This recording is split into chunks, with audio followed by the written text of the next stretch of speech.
Picture the most vivid memory you own, the one you would swear on. Now hear this. Your brain never recorded it, it rebuilt it, and it can rebuild it wrong. An innocent man once sat in prison because a witness pointed at him and said, with total certainty, "That is the face." She was sure. She was honest. And she was wrong, because a memory can be quietly edited without you ever feeling the edit happen. I am Atlas, and today I am going to show you how memory actually works, why confidence lies, and how one scientist spent 40 years proving it so that you can trust yourself in a smarter way. Here is the belief almost everyone carries without questioning it. We think memory is a camera, that the past is filmed and filed, and that remembering is just pressing play. It feels that way. When you recall your childhood home, the image arrives whole, in color, like footage. But that feeling is the trick, not the truth. Human memory is not a recording. It is reconstruction. Every time you pull up a memory, your brain builds it fresh from fragments, patches the gaps with best guesses, and hands you the result as if it were the original. And here is the part that should stop you cold. Each time you rebuild it, you can quietly change it, and then you store the changed version as the new master copy. So the memory you replay the most, the story you tell at every dinner, is often the one that has drifted the furthest from what really happened.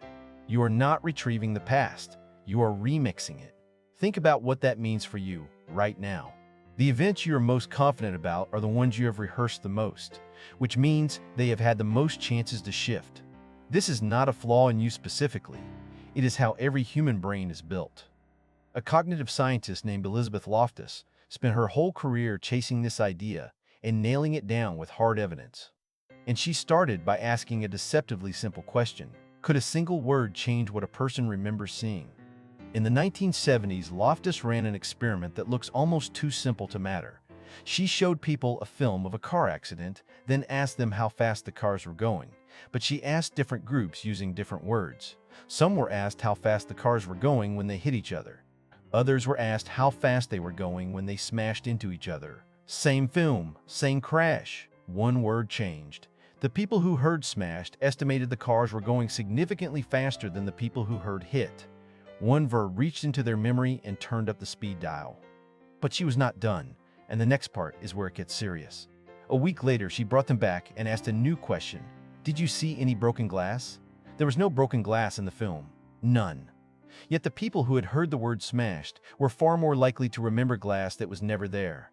A single suggestion, planted after the event, did not just bias their guess. It grew a false detail inside a real memory, and they believed it completely. This is called the misinformation effect, and I want you to understand why it is such a big deal. It means that information you receive after an event can rewrite your memory of that event permanently. A leading question, a rumor, a headline, a friend saying, "Are you sure it happened like that?" Any of it can slip into the file and get saved as if you saw it yourself, and you will not feel the seam.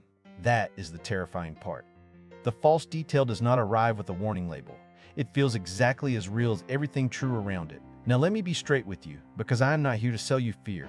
A lot of famous psychology experiments have crumbled in recent years when scientists tried to repeat them. But the misinformation effect is not one of them. It is among the most replicated findings in all of cognitive psychology, tested again and again across decades and thousands of people. This one holds up. So when I tell you your memory can be edited by suggestion, that is not a hot take. That is settled science. But Loftus asked an even bolder question. If a word can add glass to a real memory, could you plan an entire memory of something that never happened at all? Not change a detail. Invent the whole event.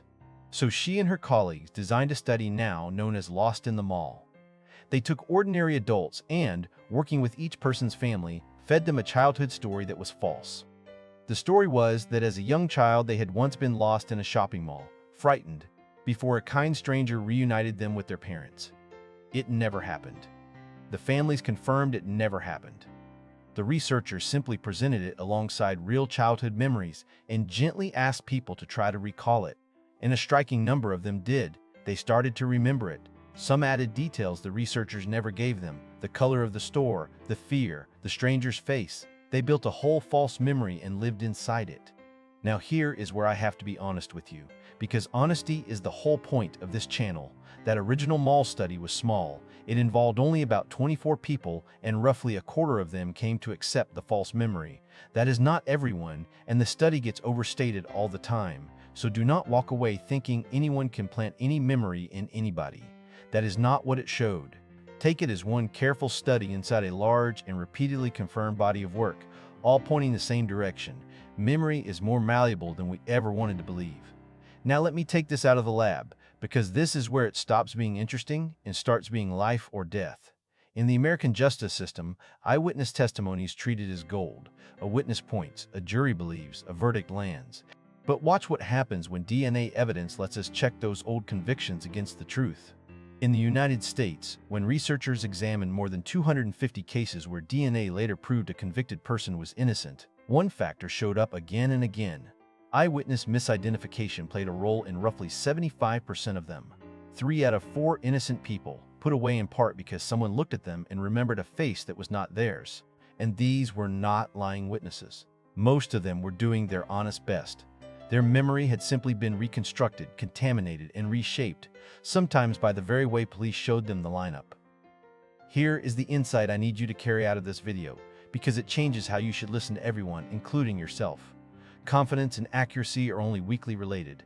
Read that again. The witness who sounds the most certain is not the most reliable. We treat certainty like proof. That is her voice. I will never forget it. I am 100% sure. But certainty is a feeling, and feelings can be edited right alongside the memory. A confident false memory feels identical to a confident true one from the inside. So the most dangerous witness in the room is not the liar. It is the sincere, certain person who has been quietly misled and does not know it. Now, here is the good news. Because this story does not end in helplessness, this exact science became the backbone of real reform. Because researchers proved how memory gets contaminated, police departments and courts changed how they actually do the work. Lineups are now run more carefully, so the officer running them cannot accidentally nudge the witness toward a suspect. Witnesses are asked to state their confidence at the very first identification, before anything can inflate it. Questioning is being redesigned to avoid the leading words that plant false details in the first place. Knowledge became protection. That is what science is for. And you can run the same upgrade on your own life. When someone tells you a story with total certainty, do not confuse the volume of their confidence with the accuracy of their memory. When you catch yourself absolutely sure about something emotional and old, hold it a little more loosely and go check the record if it matters. That is not weakness. That is a person who understands how their own mind is built. So let me hand you the real insight, the one worth keeping. Your memory is not a vault. It is a living, editable story, rewritten a little every time you tell it. That is not a bug to be ashamed of. It is a feature to be respected. It means you can be honest and confident and still be wrong, and so can everyone around you. So trust memory as a guide, not as gospel. Ask for evidence, welcome the correction, and stay humble about the past, because humility about your own mind is a kind of strength most people never develop. Elizabeth Loftus spent 40 years proving that the most certain voice in the room can be the most mistaken, and that truth can set innocent people free. Carry that with you. It will make you sharper, kinder, and a lot harder to fool. If this rewired how you think about your own memory even a little, then do one thing for me. Hit subscribe and stay with Mindset Mechanics, because understanding how your mind actually works is the ultimate edge, and I am building that edge with you every single week. I am Atlas. Question the certainty, respect the truth, and I will see you in the next one.